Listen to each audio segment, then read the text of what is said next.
कांग्रेस को क्यों लग रहा है अपनी परंपरागत सीट से डर। नमस्कार, बयानी टीवी में आपका स्वागत है। मैं विवेक सिंह जादौन आपके साथ। राजस्थान में चुनाव हो चुके हैं, लेकिन देश में चुनाव अभी बाकी हैं। 7 चरणों में से 2 चरणों के चुनाव हो चुके हैं, अभी 5 चरणों के चुनाव बाकी हैं। आज नामांकन का आखिरी दिन है। अमेठी और रायबरेली सीट की मैं बात कर रहा हूं। ये उत्तर प्रदेश की 2 सीटें हैं। दोनों सीट ऐसी हैं जो कांग्रेस की परंपरागत सीट मानी जाती है। कांग्रेस इन सीटों पर हमेशा जीत दर्ज करती आती है, लेकिन पिछली बार यानी बात करूं 2019 की, तो यहां कांग्रेस को भी हार का सामना करना पड़ा। यह सीट है उत्तर प्रदेश के अमेठी की सीट। हालांकि राहुल गांधी ने पिछली बार 2 सीटों से चुनाव लड़ा था, एक थी अमेठी और दूसरी थी वायनाड। चुनावी चर्चा थी, स्मृति ईरानी ने कहा कि अमेठी राहुल गांधी हारेंगे और वायनाड उन्हें जाना पड़ेगा। वही हुआ और देखने को यही मिला। 2014 में स्मृति ईरानी हारी तो 2019 में राहुल गांधी अमेठी सीट से हार गए और अब राहुल गांधी को हार का इतना डर लग रहा है कि वो सीट छोड़ने को तैयार हो चुके हैं। कांग्रेस के दिग्गजों ने, बात करूं कांग्रेस के राष्ट्रीय अध्यक्ष मल्लिकार्जुन खड़गे की या केसी वेणुगोपाल की या जयराम रमेश की, तो तीनों ने उन्हें खूब मनाया, लेकिन राहुल गांधी तो कभी किसी की मानते ही नहीं है। हम बात करें उनके राष्ट्रीय अध्यक्ष के फैसले की या फिर अन्य फैसलों की, क्योंकि राहुल गांधी को जब भी मनाने की कोशिश की जाती है वो मानने को तैयार नहीं होते हैं।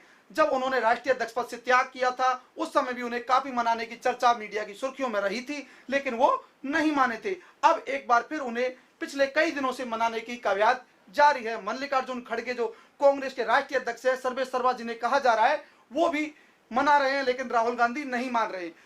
अब बात ये उठ रही है कि दोनों परंपरागत सीट कांग्रेस क्यों अपने दिग्गजों को चुनाव से दूर रख रही है। रायबरेली सीट की बात करूं तो यहां सोनिया गांधी हर बार चुनाव जीतती है, लेकिन सोनिया गांधी अब राज्यसभा राजस्थान से जा चुकी है, तो वो लोकसभा चुनाव नहीं लड़ना चाहती है। प्रियंका गांधी को भी इसके लिए तैयार किया गया, लेकिन प्रियंका गांधी ने भी साफ मना कर दिया कि मैं चुनाव नहीं लड़ूंगी। उत्तर प्रदेश में उन्होंने एक नारा दिया था, लड़की हूं लड़ सकती हूं, लेकिन अब वही लड़की रायबरेली से खुद चुनाव लड़ने के लिए कहीं ना कहीं डरती नजर आ रही है और डर चुकी है, क्योंकि आज नामांकन का आखिरी दिन है और आज का जो फैसला है उसमें राहुल गांधी कह रहे हैं कि मैं रायबरेली से चुनाव लड़ लूंगा, लेकिन अमेठी से तो मैं भी नहीं लड़ूंगा। यानी राहुल गांधी जहां से पहले सांसद रहते थे, अब वो उस सीट को छोड़ने को तैयार हो चुके हैं, लेकिन मनाने की जो काव्यात थी पूरी तरह से अब फेल हो चुकी है। यानी योगी का जो बुलडोजर है, योगी का जो डर है, मोदी की जो 400 पार का नारा है, उस पर कहीं ना कहीं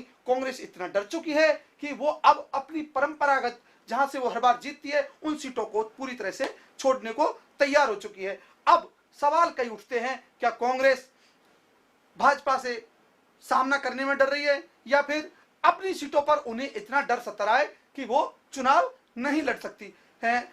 जो अमेठी सीट है उसको राहुल गांधी ने पूरी तरह से छोड़ दिया है, रायबरेली से वो अब चुनाव लड़ेंगे। तो प्रियंका गांधी किसी भी कंडीशन में चुनाव लड़ने को तैयार नहीं हुई है। हद तो इतनी हो गई कि पिछले 2 महीने से स्मृति ईरानी अमेठी में धुआंधार रैली कर रही है, प्रचार कर रही है, ताबड़तोड़ रैलियों का दौर जारी है, घर घर जनसंपर्क कर रही है, लेकिन कांग्रेस ने अभी तक प्रचार की वहां शुरुआत भी नहीं की है और आज नामांकन का आखिरी दिन है। यानी अब जो अगला चरण है उसमें अमेठी और रायबरेली में चुनाव होगा। अंतिम दिन तो इनके प्रत्याशियों के नाम घोषित हुए हैं। अब देखना यह है कि जो रायबरेली है उसमें योगी सरकार के मंत्री से राहुल गांधी जीतते हैं या हारते हैं। आज के इस प्रोग्राम में इतना ही। किसी और खास प्रोग्राम के लिए जल्द होऊंगा आपके साथ। देखते रहें बयानी टीवी।